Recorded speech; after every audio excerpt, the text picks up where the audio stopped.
Okay, now I'm very, very proud to introduce Faten Abu-Ghazaleh, the president of Service Hero.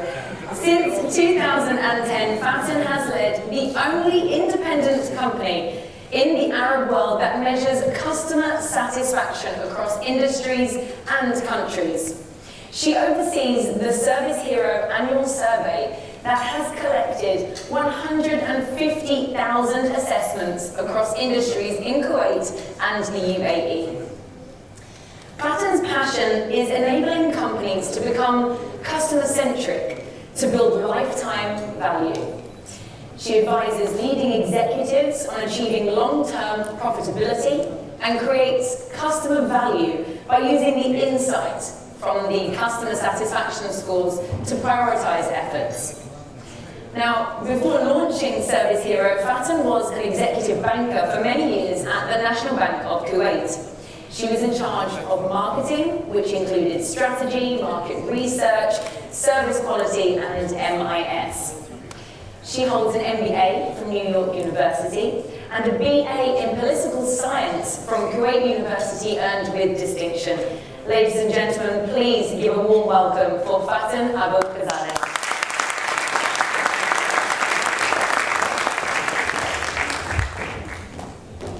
مساء الخير وسعيدة جدا أكون واقفة اليوم، بس اسمحوا لي رح أقلب هلا للإنجليزي وبعتذر. Good evening, everyone. I'd like to start with asking you a question. What would happen if we didn't have clear standards for excellence? And I'll share a story with you exactly explaining this. In the 1990s, anyone familiar with the city of New York, it was a city with high crime rates. And at the time, there was a newly elected mayor, Rudy Giuliani, who wanted to change that. And he had heard about a theory being proposed by social scientists. I'm going to ask people to click for me because I think I forgot my clicker. That theory basically said that if there are broken windows in an area, if the environment where houses are, where places are, is out of order, it increases crime rates. Why does that happen? Because criminals will hang out in houses with broken windows and graffiti on the walls. And what they did then was a controversial policy, which was a zero tolerance policy for any sort of crime. Why was it controversial? It was controversial because it zeroed in on the small guys, the petty criminals, and not the big criminals. And he was being criticized. Why do that? Focus on the big guys. So what happened over the span of 3 years, they clamped down on all sorts of criminals, and the crime rates in the city dropped by 56%.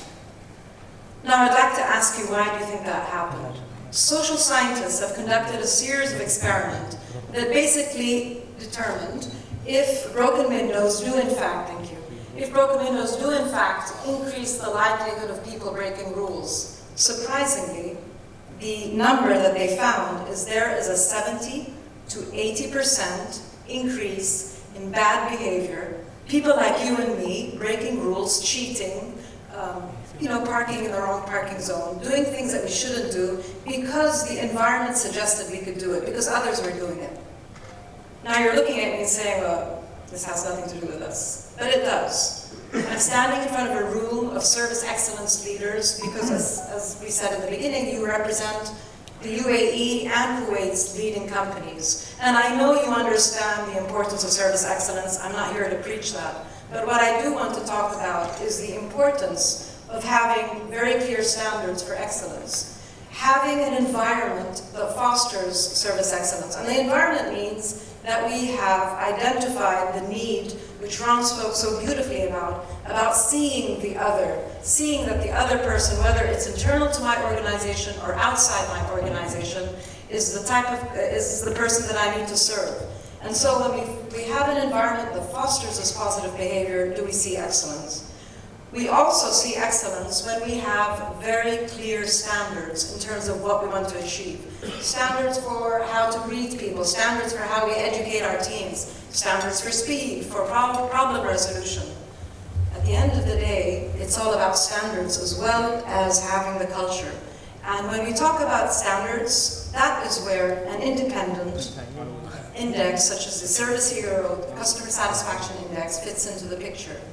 We run the only national customer satisfaction index in the Arab world. We're very proud to be doing that. And we're really proud to be here as well. We've been running the index for the past 7 years in Kuwait. And this is year 1 in the UAE. And what I'll be sharing with you in the next few slides are some of the findings and insight that we've seen. So how does the index run? For those of you that aren't very familiar, the index is run online.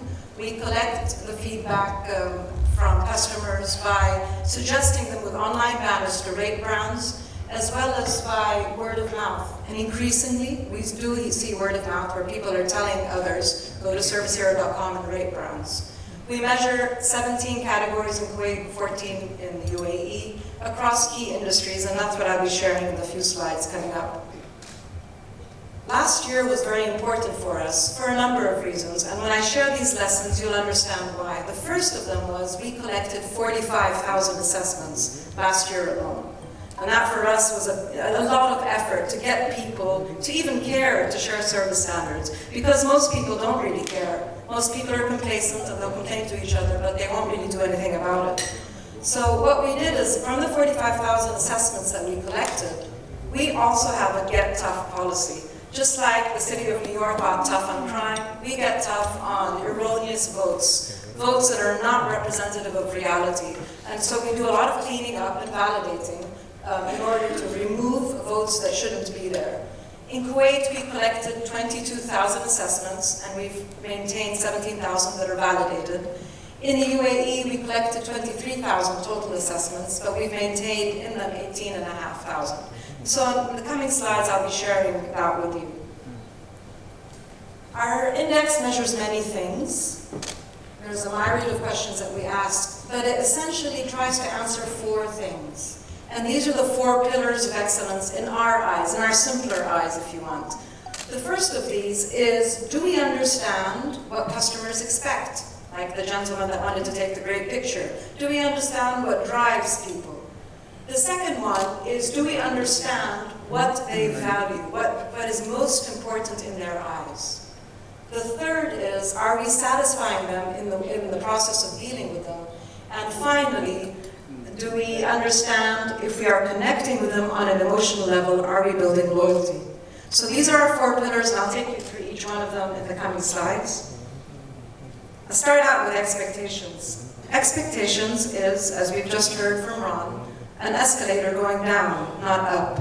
It's becoming more of a challenge for companies to meet customer expectations because they're increasingly more sophisticated, exposed. They hear so much about service standards, and every time they hear something good, they expect more. So that's the reality we're in.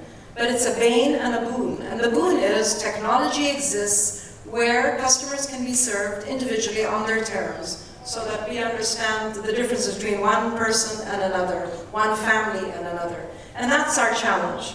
So let's take a look on a national level. What do we see in terms of expectations?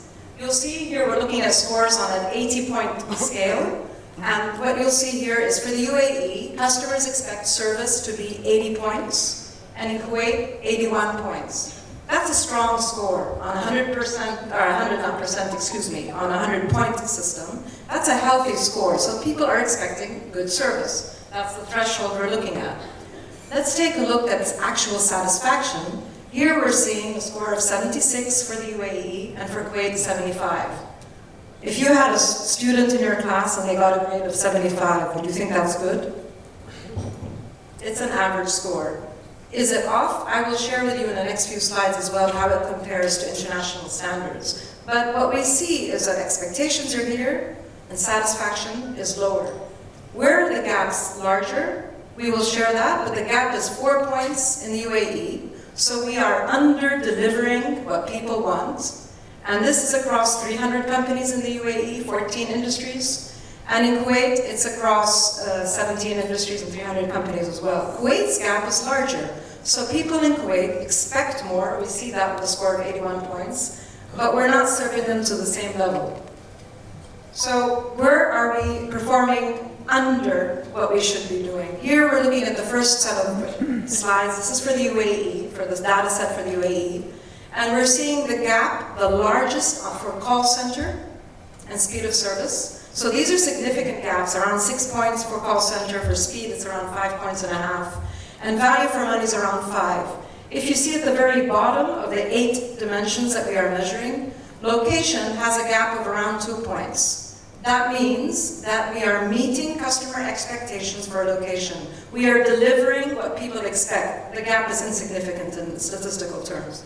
So again, it suggests that maybe companies need to focus on call center and speed. Let's take a look at the same graph for Kuwait, and you'll see a slightly different pattern, but not too different. Here we see that value for money has a big gap. The gap for value for money is 7 points, followed by speed and call center, and you'll see at the very bottom location. Now before we share satisfaction scores, let's understand from a customer's perspective what is important. So that takes us to the second pillar of our index. How do we identify from the customer's eyes what drives our overall satisfaction? And what we do here is we conduct correlation analysis. We put the whole data set into a statistical model, and we see what factors have a higher emphasis in driving overall satisfaction to help us identify which areas brands should prioritize. So we've combined the data set for the 2 markets because we've seen the same exact pattern in both markets. I do have to say this pattern will differ by industry, and even within the same industry, it'll differ by brand depending on the market position of a brand. But overall, consistently, we see that reliability plays a factor of 27% on overall satisfaction, followed 25% by product quality. Let's take a pause here. Does that sound like it's a big factor to you? Does 25 and 27 sound like it is significant? It isn't. It's very significant. The analogy to that is when you have a headache and you take a Panadol, the correlation between taking a tablet to ease your head of a headache is 13%. So when we're looking at this, we're looking at 25% and 27%. Those are key drivers. So then the challenge for companies is, what does reliability mean? Is it accuracy? Is it consistency? Is it the ability to bounce back when a mistake happens, when we have problems, and problems happen all the time? So then the challenge for companies is, let me identify what each of these factors is, and let me zero in on it. Product quality or service quality is the same thing. We're looking at, if it's a product, if you're buying a car, you're looking at not just the car, of course, but the whole after-sales guarantee. If you're buying a banking product or another service, such as a hospital service, it's about the actual service and the whole environments that it was offered in. I want to point out that there's one factor in this model that actually has no significance to overall satisfaction, which is location. Location to customers is not important in their overall satisfaction. Location is important for companies for sales purposes, and sometimes for some customers for convenience. But in the scheme of where should I prioritize my efforts so that I can improve, location doesn't really fit in. Again, for smaller players, it might be a driver, so just to couch that. So now we've seen the gaps and we've seen importance. Let's take a look at actual satisfaction. We're looking here at the 2 markets side by side in the 8 dimensions. And you'll see immediately that none of the dimensions are above 80 points. All of them are in the 70s. The lowest, and the difference between the lowest and the highest actually is not too large, but that's where we begin to use the data to drive decisions. We see location is the highest, not very high, but it's the highest in the UAE. Same for Kuwait, it's the second highest. What's happening here? Companies are investing in locations, in the attractiveness of the location. They're investing a lot of money in location, I know that. But the fundamentals of things such as reliability, product, and even staff in the UAE are not scoring as well. So that begins to suggest, well, we've just learned from the previous slide that location is not very important. So maybe we shouldn't be focusing on it anymore. Maybe we need to make decisions on ensuring we are consistently and reliably serving our customers, because that's important to them. In Kuwait, we see the pattern slightly different. We have staff score very high, so higher than the other factors with 77 points. We see location also being the second highest factor, and at the very bottom is value for money, which actually is not much of a surprise. Everyone's going to complain about value. I'm going to shift now to looking at industries, and I know some of you come from the various industries. We're very lucky to have such a wide audience from so many different industries, from hospital providers to airlines to banks to mobile operators, grocery stores. So let's share with you some of the findings that we've seen in the two markets on the scores. Starting again with the UAE, you'll see that the average score for the UAE is 76 points. We have one industry, cafes, with a very strong score of 80 points. It's pretty good.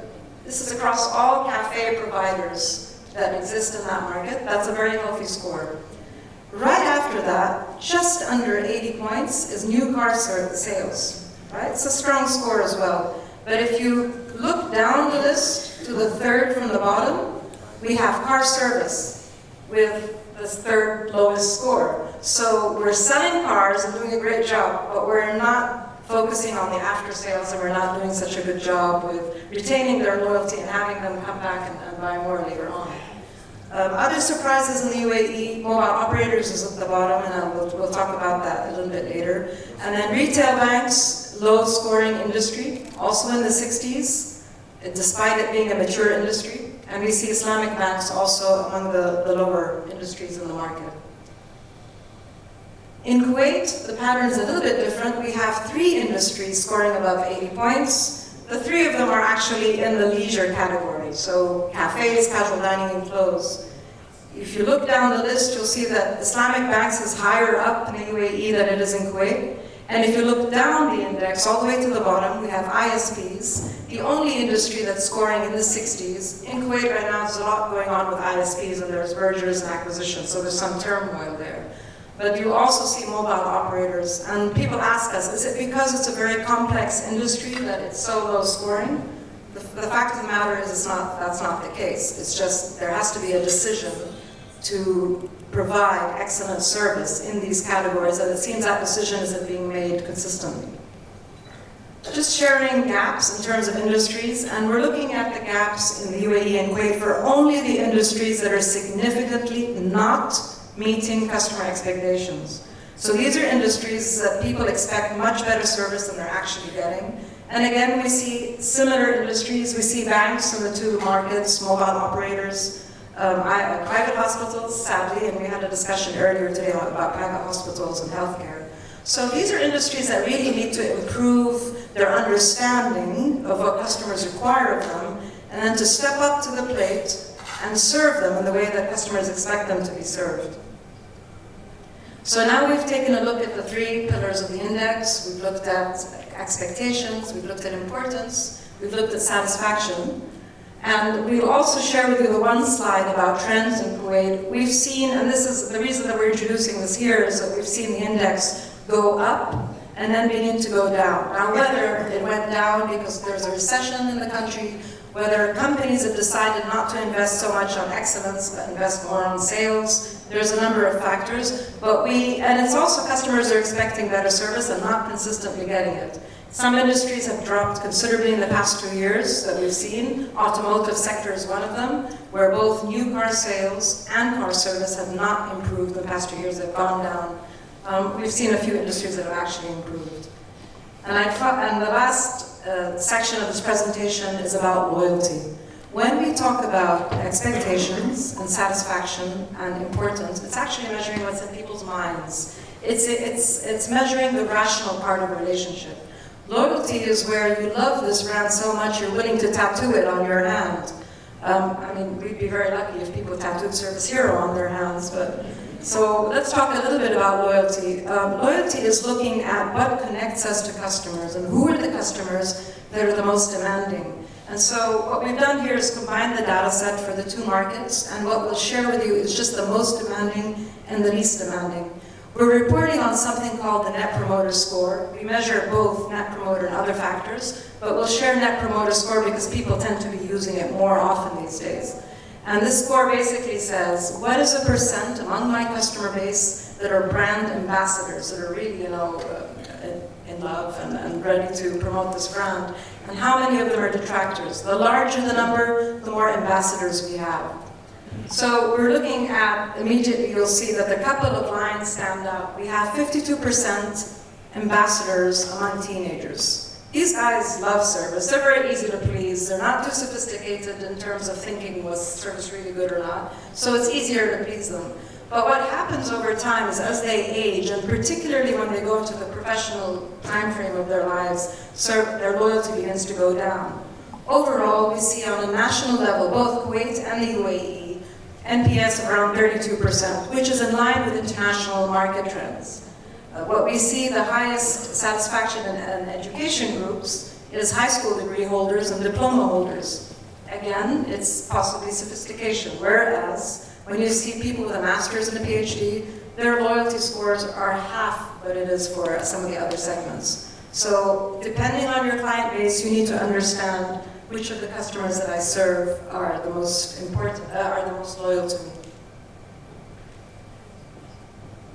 The last chart that I'll be sharing with you before we announce the awards is looking at the three markets, Kuwait, UAE, and the American Customer Satisfaction Index. Because we run our index as partners with the American Customer Satisfaction, we use the same questionnaire, the same methodology, we can do a direct comparison to the two markets. You'll see on a national level, which is the middle row in the chart here, the country index is the same in the three markets. The UAE is slightly higher than Kuwait and the US market. It's around 76 points compared to 75 in the other two. But we have a couple of industries in the UAE that are underperforming and a couple of industries that are overperforming. Let's look at the bad guys first. The underperformers are mobile operators of the UAE with a score of 65 compared to its peers in Kuwait and the US. We also see car service in the UAE with a lower score, and retail banks also underperforming its peers. The industries, however, that are the strongest in the UAE, with highlighted in green, are electronics stores. There's a lot of competition in this category in the UAE that we've seen. Supermarkets are also doing a very good job. And one that's not highlighted, but I'd like to mention, is airlines. We have some amazing airlines here with market leaders by international standards, and that's lifting the scores for this industry. I'd like to conclude by reminding ourselves that service is about partnerships. It's about partnerships within an organization, me and the other within the organization that's helping me provide service to the external market, as well as a partnership between me and the outside customer. And only when we think of it in this way, how can I build partnerships inside and outside the company, do we achieve excellence? And now I know you've all been waiting very patiently for the awards. So I'd like to remind everyone that excellence is really not about the award. We are providing awards tonight, but excellence is about you consistently understanding how to provide excellent service and delivering on that day in and day out. Excellence is about you understanding that the focus is not you, the focus is the customer. Thank you very much.